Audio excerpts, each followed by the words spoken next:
Hello po, ang ipapakita ko po ngayon ay kung paano ayusin yung notifications natin sa Facebook. Notification ng mga nagla-likes, nagko-comment, at iba pa.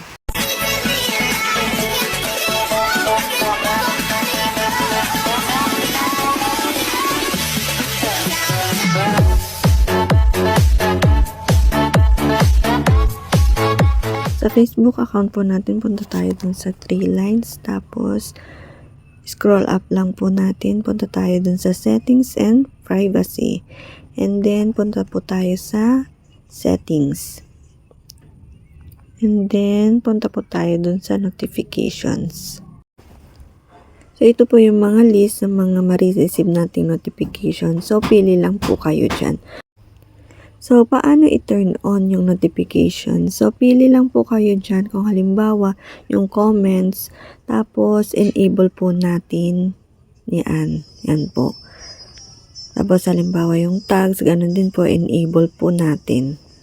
And then, after that, punta po tayo sa settings. And then, dito sa my apps. And then, hanapin po natin yung Facebook app. Dito po sa see all 85 apps.